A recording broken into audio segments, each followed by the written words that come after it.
Satu, dua, tiga. Halo kawan dan lon bugil. Sekarang gue lagi bareng dengan Kang Budi Mulyana ya Kang ya. Ini salah satu pendiri sekaligus admin dari komunitas atau kelompok pendaki Indonesia yang di Facebook namanya Pendaki Indonesia juga ya Kang. Indonesia, ya. Dengan jumlah member berapa sekarang? 120.000. 120.000 di grup Facebook ya. Facebook kita juga punya core wheel sekitar 89 core wheel. 89 core wheel seluruh Indonesia. Ya, dari Aceh sampai Papua alhamdulillah udah ada. Ada core wheel-nya ya. Ada. Nah, kegiatan yang dilakukan sama si core wheel tuh biasanya apa aja, Kang?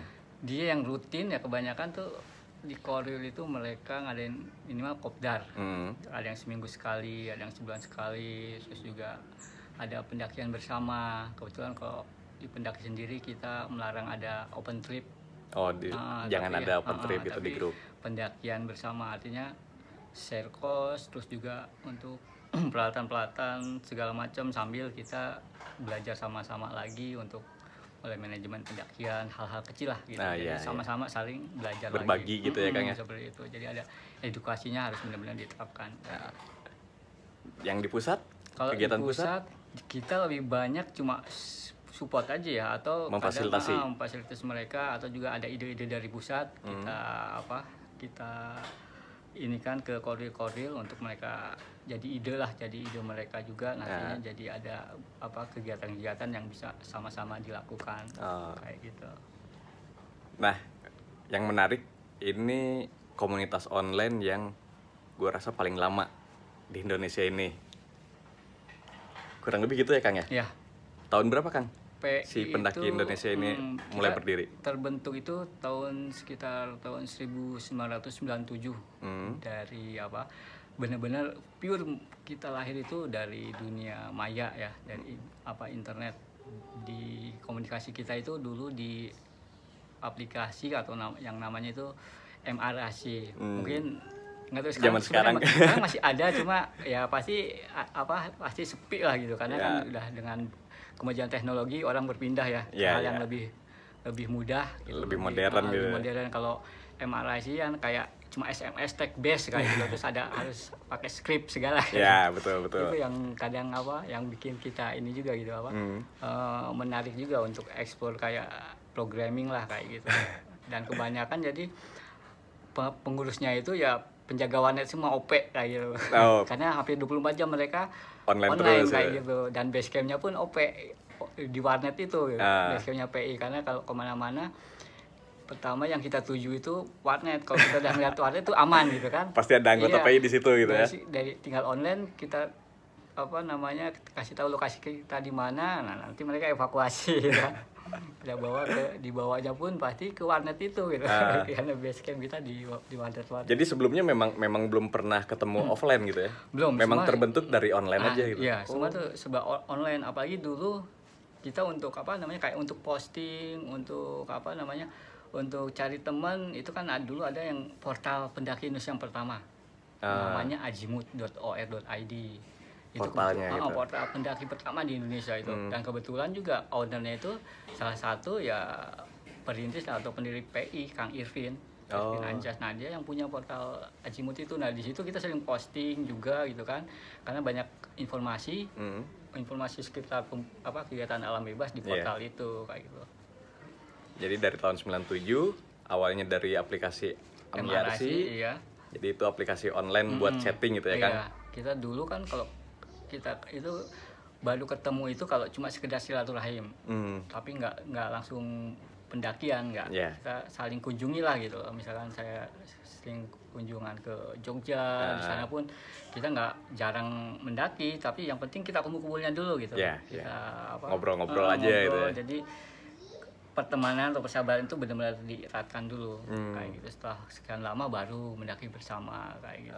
Tapi memang pada dasarnya mereka ini memang penggiat juga gitu ya? Iya, dan ada beberapa juga mungkin sebagian itu dari Mapala. Kalau saya ke Jogja pun dulu kadang base campnya di Mapala Unisi kayak gitu. Kita di situ selama seminggu, nanti main ke gunung mana kayak gitu. Jadi memang keanggotaan dari si pendaki Indonesia ini tidak berbatas ya Kang? Iya, tidak terbatas. Dan karena idenya pun muncul karena apa? Dulu ya Mapala kan kadang ada beberapa hal yang masih mungkin masih sampai sekarang pun masih diterapkan gitu, dan yang membuat kadang orang tua khawatir gitu, tanda kutip kan, dengan adanya kecelakaan dalam saat beraktivitas segala macam. Jadi waktu itu banyak keluhan-keluhan, wah saya mau masuk ke Mapala atau KPA, wah kayak gini takut, karena karena memang sosialisasinya juga mungkin kurang kayak gitu. Akhirnya karena mereka merasa ketakutan kayak gitu, tapi mereka tetap ingin beraktivitas dalam bebas. Nah, daripada mereka nggak ada arahan atau apa, oke, gimana, kenapa nggak kita bentuk aja gitu komunitas pendaki di komunitas lewat cyber kayak gitu. Tapi kita tetap menerapkan yang namanya untuk pendidikan, minimal pengetahuannya gitu kan, skillnya juga, terus juga pengalaman kita berbagi. Jadi mereka mendaki nggak cuma sekedar bawa diri tanpa pengetahuan dan persiapan kayak gitu. Jadi kita rangkul lah mereka, daripada mereka sendiri gitu kan tanpa arahan, ya udah kita rangkul. Itu hal yang lebih lebih baik lagi. Ya. Berapa banyak Kang waktu pertama kali itu? Kalau pertama sih untuk yang aktif gitu di waktu online yang gitu. Yang aktif itu ya bisa kalau setiap kota bisa hitungan jari. Kalau di Bogor mungkin saya sendiri gitu kan, karena lebih sering di Jakarta, saya jadi lebih banyak beraktivitas kegiatannya di Jakarta gitu. Mungkin Jakarta ada 4 atau 6 orang, di Bandung juga mungkin ada 3 orang, di Medan mungkin 3 juga gitu, di Jogja 5 kayak gitu. Jadi tiap-tiap kota itu udah ada sebenarnya, kita udah ada udah terbentuk jaringan. Di Kalimantan, Sulawesi kita sebenarnya udah terbentuk, walaupun belum pernah ketemu gitu, apalagi yang di luar Jawa. Tapi seiring dengan waktu gitu, mereka saling kunjungan gitu kan, dari luar Jawa mereka datang, kita sambut gitu kan. Pokoknya kita selama mereka berkunjung ya benar-benar kita perhatikan gitu. Yang pertama kali mencetuskan nama pendaki Indonesia siapa Kang? Dulu sebenarnya masih ingat nggak? Di room kita itu dulu namanya room pendaki, cuma pendaki ya, slash pendaki. Terus kalau kita room sejarah itu kadang kita untuk memastikan hal yang ini tuh agak sulit gitu, karena untuk tahun kayak gitu kan, bulan atau hari itu saya tidak terdokumentasikan. Saya yakin nggak terdokumentasikan maksudnya dengan benar-benar akurat gitu. Tapi karena kalau saya kan orangnya itu mungkin basic saya itu IT. Kebetulan saya itu kalau saat itu tugas yang paling sering saya lakukan itu dokumentasi. Apalagi IT apapun harus didokumentasikan sesuai dengan SOP. Nah, akhirnya saya tipe orang itu yang sesuatu itu harus ada kenangan gitu. Akhirnya ya saya mulai menulis sejarahnya gitu. PI Pendaki Indonesia itu mungkin lebih lahir itu di Yahoo Group mailing list. Karena kan setelah MRC itu kita juga bikin milis di Yahoo Group. Di situ sudah MRC masuk ke Yahoo Group. Nah, di situ baru kita ketemu dengan komunitas-komunitas lain kayak Highcamp, Kang Henry ya, Merapi Mountain, terus ada ada Pangrango. Oh iya, Pangrango. Ada juga nanti kesananya itu ada Merbabu, Kang Steve ya, Merbabu. Terus juga ada itu 4 itulah yang mungkin yang saat itu yang lebih eksis. Dan kita karena cuma 4, jadi kita kolaborasi sama owner atau founder itu gampang. Jadi setiap bulan tuh ketemu atau apa, jadi itu benar-benar bagus itu. Berbagi gitu ya Kang. Sinerginya benar-benar bagus kayak gitu. Dan sampai sekarang ya mungkin seiring dengan waktu ya mereka dengan kegiatan dan punya udah menikah dan sebagainya, ya mereka sibuk dengan ya dunianya yang memang yang harus baru gitu ya, yang harus diprioritaskan. Betul. Dan karena di PI regenerasinya mungkin bagus, terus kita juga terus komunikasi juga bagus gitu kan, karena buat kita apa yang udah kita jalani ya inilah persaudaraan kayak gitu. Jadi ya sampai sekarang pun alhamdulillah tetap terjalin. Yang waktunya kita masih sendiri, sekarang kalau kumpul kita udah bawa anak-anak semua kayak gitu. Dan itu pun semakin kita jadi persaudaraan kita tuh jadi semakin luas lagi tuh antar keluarga. karena Kayak gitu. ditambah ada anak-anak gitu ya Kang, didekatkan lagi ya Kang iya, ya. itu yang makin mendekatkan lagi. Jadi yang mencetuskan nama pendaki Indonesia pun Akang udah lupa juga gitu Iya, ya. itu mungkin secara ini aja, kita secara awal dulunya kita pakai nama pendaki Indonesia gitu kan, biar lebih akhirnya lebih meluaskan Yeah. untuk jaringan. Akhirnya kita pakai nama pendaki Indonesia, itu pun kita cantumkan di Yahoo Group. Di Yahoo Group. Pendaki Indonesia kayak gitu. Terus kegiatan pertama kali offline yang melibatkan banyak anggota Kang, kapan itu pertama kalinya? Yang benar-benar kita kita buat sebuah kopdar ya, kopdar akbar, itu kita kasih nama dulu Gathering Nasional, Gatnas, Gathering Nasional Pendaki Indonesia pertama itu sekitar tahun 2003 atau 2004. Pertama Itu kali diadakan. itu di Ciwidey. Di Ciwidey. Ya, di Ciwidey. Dan pada saat itu pun kita belum terbentuk Korwil. Oh, pada waktu itu belum ada Korwil gitu. Belum ada. Pernah kita coba bentuk Korwil. Kita waktu itu ada kita kopdar di Kebun Raya kayak gitu. Sebenarnya terbentuk tuh itu satu Korwil Jakarta waktu itu. Pertama kali itu jadi Korwil Jakarta. Pertama Jakarta. Tapi setelah itu dari beberapa wilayah kayak gitu, mereka nggak kurang setuju dengan dibentuknya Korwil dengan alasan nanti kita terikat nih. Mereka ada ketakutan ya, seperti karena itu. Di PI sendiri kan semua serba artinya tidak mengikat dan tidak terikat kayak gitu. Jadi kegiatan yang kita lakukan semua itu ya dengan kesadaran kita, dengan keikhlasan kita gitu. Betul, kita berkomunitas kayak gitu. Akhirnya setelah itu akhirnya nggak jadi kita mau bikin Korwil dan Korwil Jakarta pun akhirnya udah dibubarkan. Iya, jadi hilang begitu aja. Gitu. Terus mulai terbentuk ada Korwil di. Nah, seiring waktu kayak itu setelah Facebook juga kan muncul, kita ini juga di Facebook ya, setelah Friendster kayak itu kita juga di Facebook kita buat. Nah, setelah sekitar tahun 2012 ya, itu mulai ada dari teman-teman itu ini lagi menguat lagi keinginan bikin Korwil gitu dari beberapa daerah, tapi tetap saya tolak kayak gitu karena ya saya nggak mau kejadian kayak dulu gitu. Nanti tiba-tiba yang ini kita nggak mau terikat segala macam. Akhirnya saya tahan lagi, saya tidak perbolehkan untuk membuat Korwil gitu. Terus di Facebook pun admin semakin banyak, saya bikin saya ambil beberapa teman kayak gitu yang udah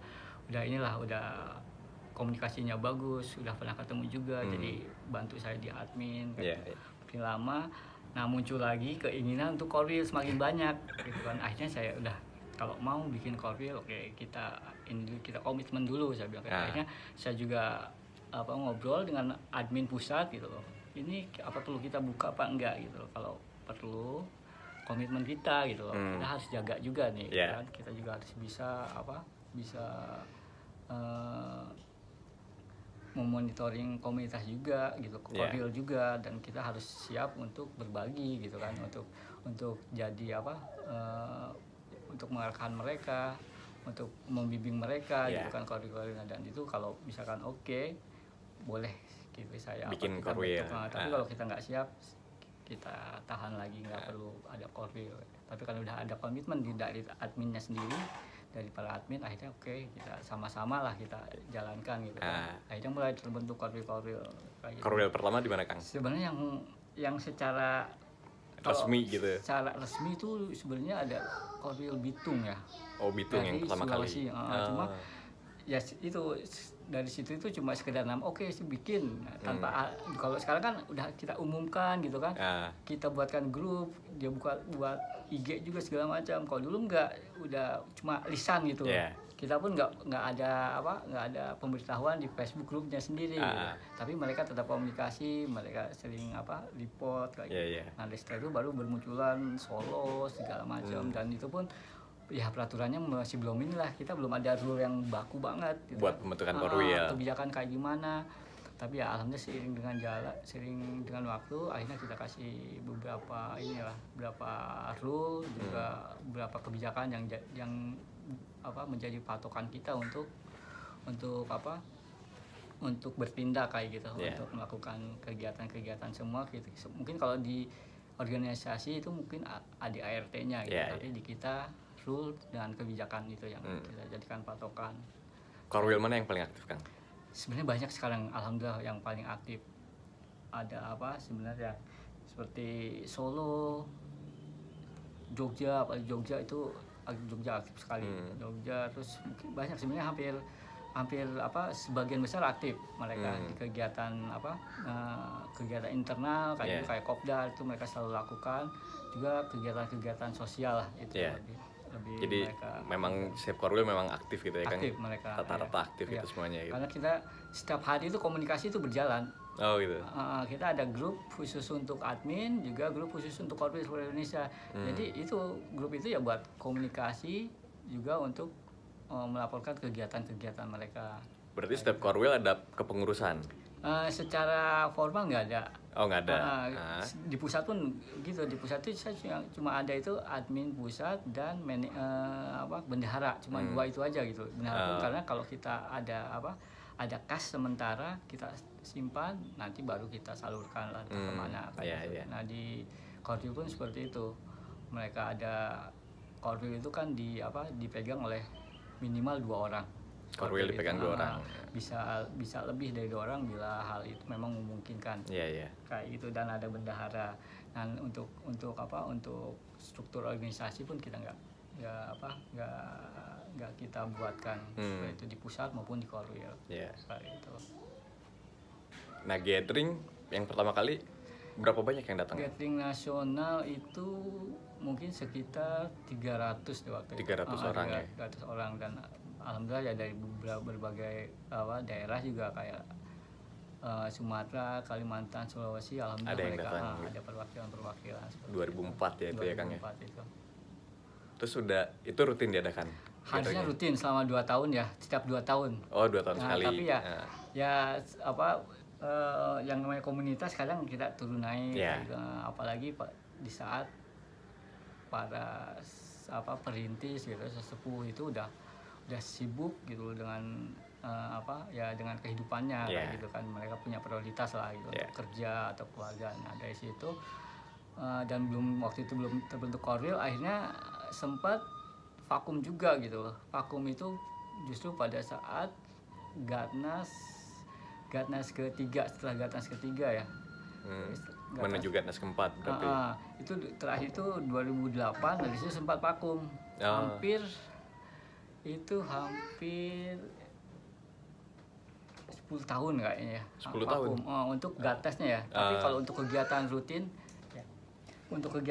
itu di Core Wheel atau kegiatan-kegiatan rutin dari admin itu admin pusat itu masih ada. Itu terus berjalan, cuma gathering nasional ini yang agak tersendat gitu ya. Iya.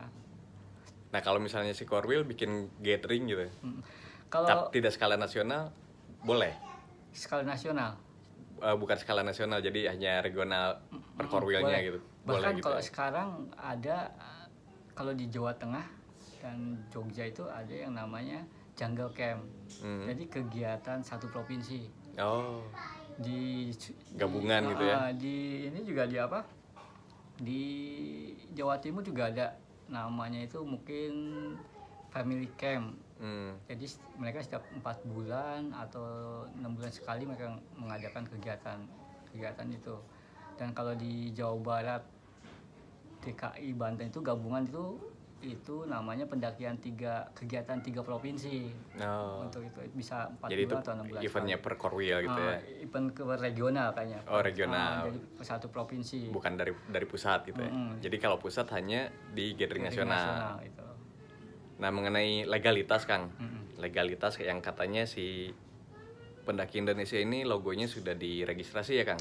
Diregistrasi hak paten ya. Nah, itu gimana, Kang, ceritanya, Kang? Dan tujuannya buat apa gitu? Nah, dulu sebenarnya dari udah lama juga gitu kan, ada masukan ke saya gitu, kenapa nggak dipatenkan aja gitu nama itu.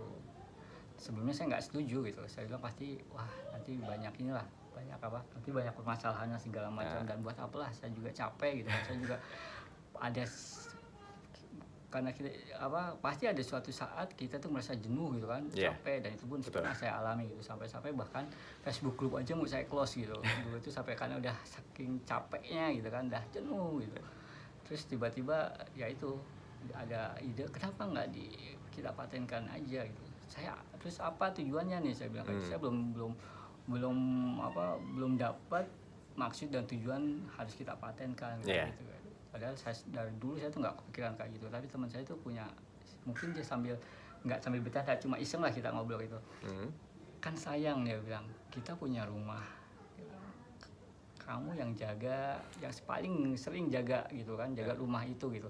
Terus tiba-tiba suatu waktu rumah itu diserobot orang itu. Kita yang membangun, kita yang mengurus, tiba-tiba diserobot orang gitu, dan mereka punya legalitasnya. Terus kamu apa gitu? Terus pada saat teman-teman lama yang sekarang udah hilang lah gitu, udah nggak tahu mana rimanya, tapi mereka pasti tetap ingat dulu kita pernah kumpul, kita punya rumah yang namanya Pendaki Indonesia. Nah mereka kan kemana lagi, mereka harus cari kita gitu selain ke rumah itu. Tapi pada saat dia ke rumah itu, ternyata rumah itu udah punya orang gitu, udah entah berantah siapa yang ngisi gitu. Sedangkan dia pengen ketemu teman-teman lama, saudara-saudara lama yang udah dianggap saudara gitu, kemana gitu. Dari situ akhirnya saya tergugah gitu kan, oh iya ya udahlah gitu. Setelah berapa lama itu, berapa tahun, akhirnya untuk kesekian kalinya dia ngusulin, akhirnya oke lah gitu. Dan saya udah siap dengan berbagai resiko gitu. Kalau ada yang namanya pro dan kontra pasti ada. Tapi yang pasti kalau saya kan yang penting bangun komunikasi dulu. Artinya sebelum saya jalankan hal itu, saya ngobrol secara pribadi dengan para perintis lah gitu, para foundernya kayak itu, yang masih ada komunikasi sama saya kita jelaskan, yuk saya mencoba patenkan kayak gini dengan tujuan kayak gini semua jelaskan semua. Kalau mereka oke, saya maju gitu kan. Tapi kalau mereka misalkan nggak setuju, ya udah gitu, nggak dilanjutin.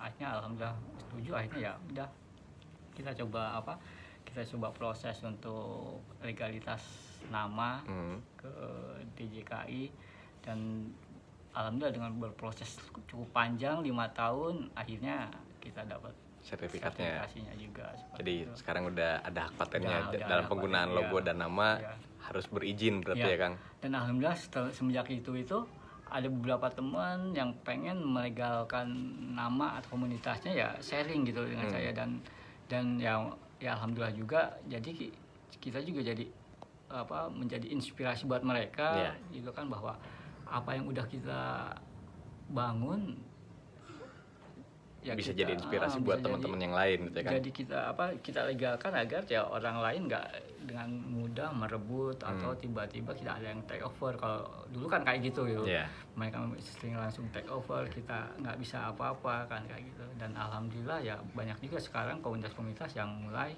artinya orang-orang ya yang berkomunitas mulai paham, mulai peduli dengan rumahnya legalitas, gitu. Untuk masalah legalitas, karena itu hal yang penting gitu kan, untuk tetap eksis dan juga menjaga keutuhan gitu. Nah, mengenai ketentuan penggunaan logo gitu kan, misalnya dari membernya, kalau PI punya kebijakan tuh, Korwil itu bebas dia mencetak gitu kan untuk logo-logo Korwil, baik itu kaos, gantungan kunci atau pin, itu 3 yang kita kasih kebebasan mereka untuk mencetak dan mereka untuk memperbanyak dan menjualnya gitu. Untuk keperluan Korwil kayak gitu, itu bebas. Sedangkan untuk selain 3 itu harus pusat yang membuat atau memproduksi seperti itu. Terakhir Gatnas kapan Kang? Gatnas itu 2019 di Ciwidey, itu balik lagi ke awal gitu. Ke awal lagi. Di Ciwidey. Berapa banyak Kang? Itu kemarin itu yang hadir 1.000 lebih ya. 1.000 orang yang datang gitu. Iya. Banyak juga ya Kang? Alhamdulillah sudah semakin itu.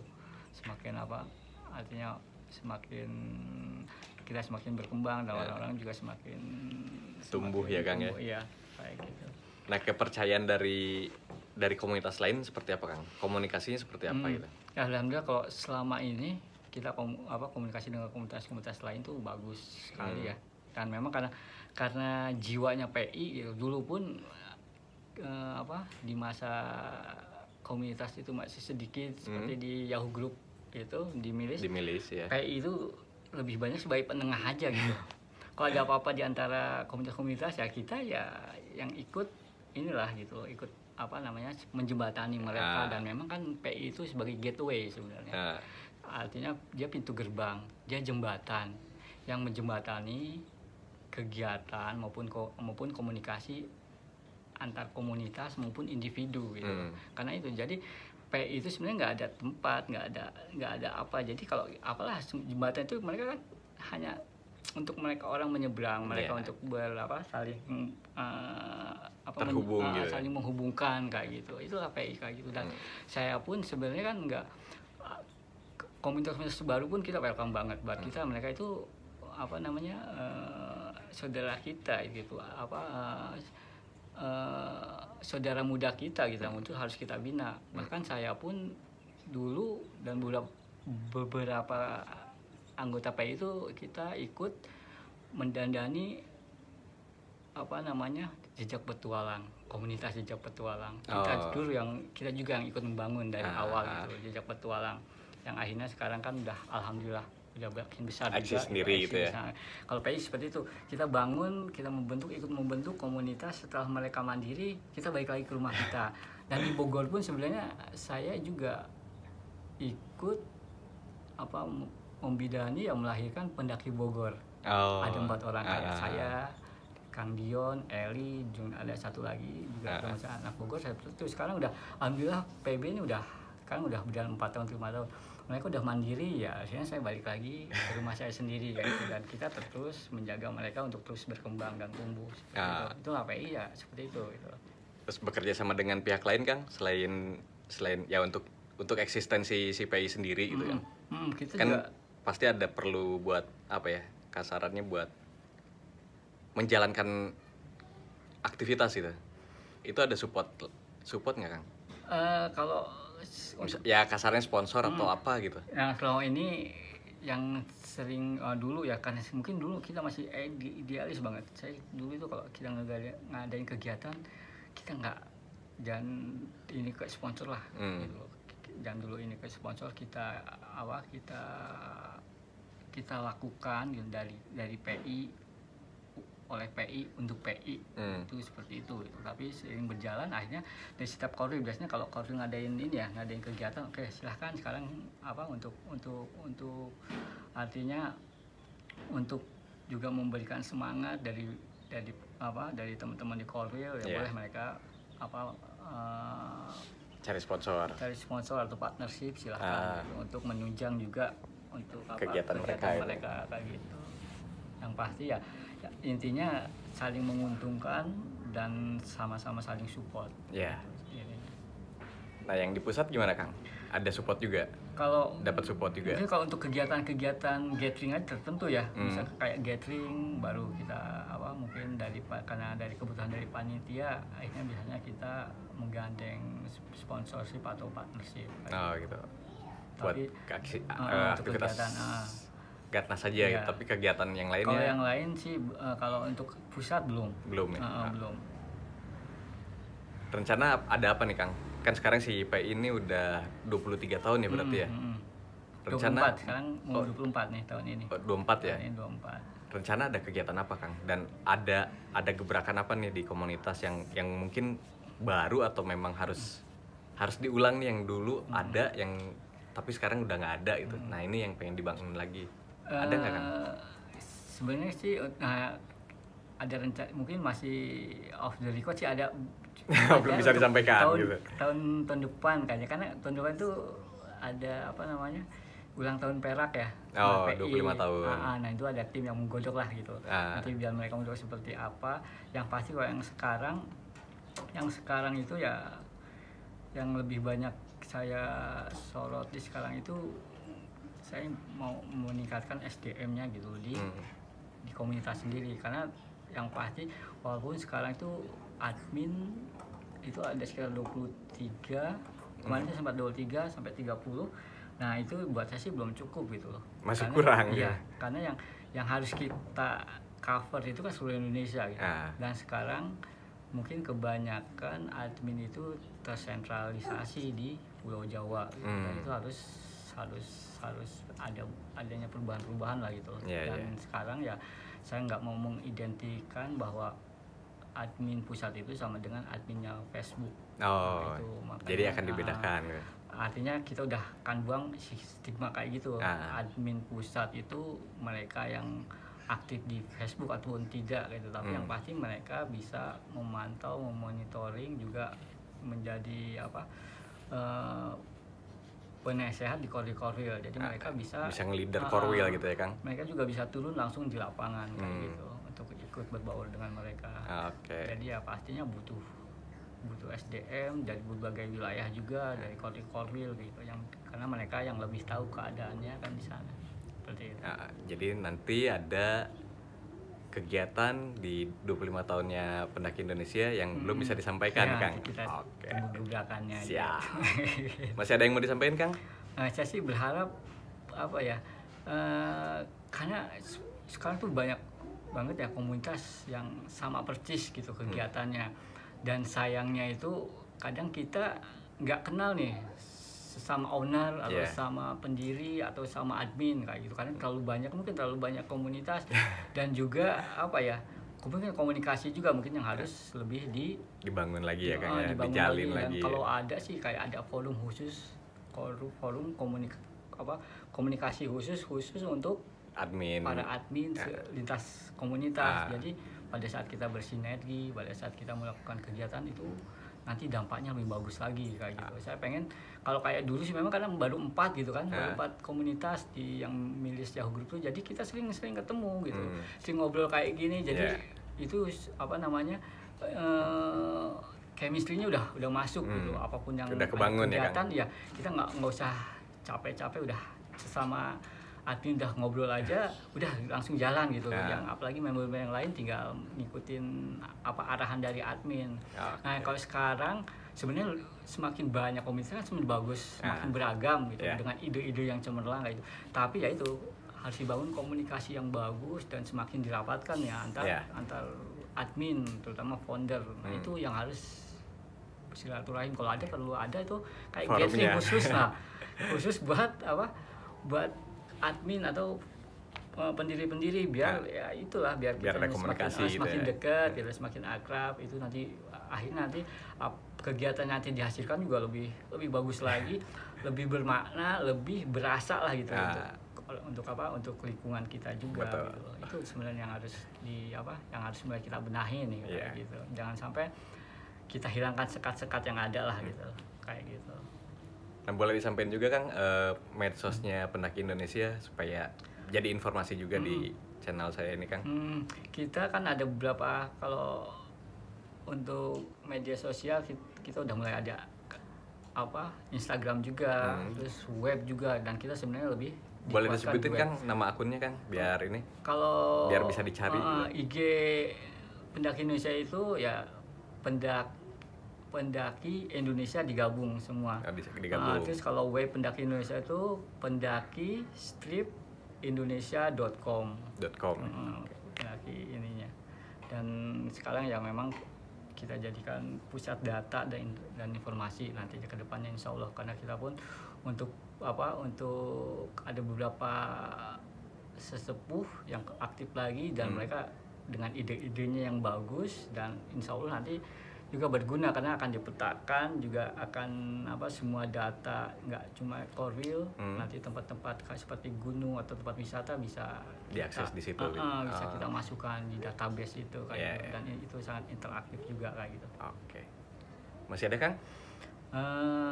Mungkin yang terakhir sih ya mudah-mudahan ya tahun-tahun ke depan, artinya saya pengen ada sebuah kegiatan saya bisa dengar gitu dari anak-anak muda sekarang itu loh, terutama dari admin komunitas, mereka melakukan sebuah kegiatan bersama gitu kan, yang benar-benar kompak, terus juga benar-benar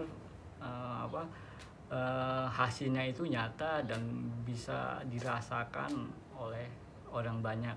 Dan ya apa namanya, yang akhirnya kan goal kita itu memang untuk kepentingan bersama. Betul. Gitu aja. Ya gitu aja teman-teman buat informasi mengenai profilnya pendaki Indonesia. Jangan lupa yang pakai tanda tagar, ya Kang. Iya, itu Jadi- ciri khas salah jadi- satunya. Tanda tagar pendaki Indonesia Pendaki itu yang resmi. Selain itu bukan dari pendaki Indonesia. Gitu ya Kang? Ya. Ya, makasih banyak buat teman-teman, makasih udah nyimak. Jangan lupa buat subscribe biar banyak juga nih yang nontonnya. Atur nuhun. Ya, terima kasih.